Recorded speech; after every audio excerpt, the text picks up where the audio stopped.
Hey everyone, just a quick update on the bug. We're going to run this control panel. These control panels are pretty cheap, but they come with these rocker switches, and little Jean didn't like them. She wanted red, so her voltmeter is still going to be green, but she wanted red switches. So we've got a power switch, and then we're going to run an engine start switch. That guy is red, and then we'll have 3 other switches to run the fuel pump or some other components, probably a radio too. And then the way we wired this guy is we have our main 12-volt power supply going in here, and then we have a main ground going to my little battery here. And those actually are going to be giving 12 volts all the time to this guy, so we'll know the voltage, and then this light will always be on.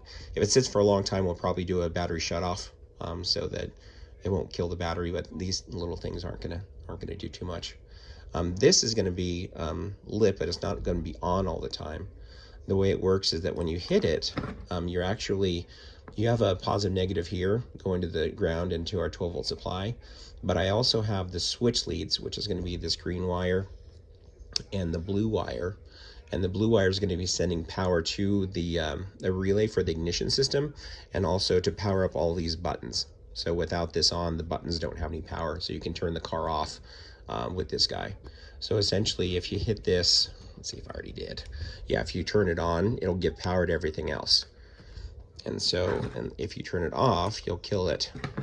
And it turns off the relay to the ignition system, and it'll kill power to all of these switches, which will in turn turn off the relays or not allow them to be used in the case of the engine start button there.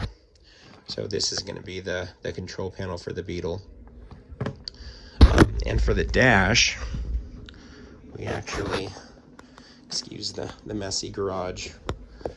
For the dash, we did quite a bit to it so far. We're not done. But this used to be kind of indented where the radio went. And so we built it up with fiberglass. So that's nice and solid. And then we'll cut this out to put in that panel. There was a bunch of cracks on top, so we put some fiberglass and some Bondo and stuff on top to fill all those. So all we need to do now is kind of just sand it down and flatten it, because we're going to be skinning it with the carbon fiber. We also covered this with some fiberglass all the way across. This used to be a cigarette and like an ashtray, and then there were switches here, so the headlight switch and emergency flashers, stuff like that, we're going to run off of heavy duty toggle switches here. And then we can run a button for a relay to toggle between high beam and low beam. But this is the dash so far. Oh, this area here had a speaker, but these generally get all blown out and disgusting and gross. This one was. So we used a bunch of fiberglass Bondo there to take care of that. But yeah, it's cured, so now we can sand it down, flatten it out the best we can, and hopefully once we skin it with carbon fiber, it takes up a lot of the mistakes we made, or I made, and it looks nicer than what I think it's gonna look, because I don't know what I'm doing.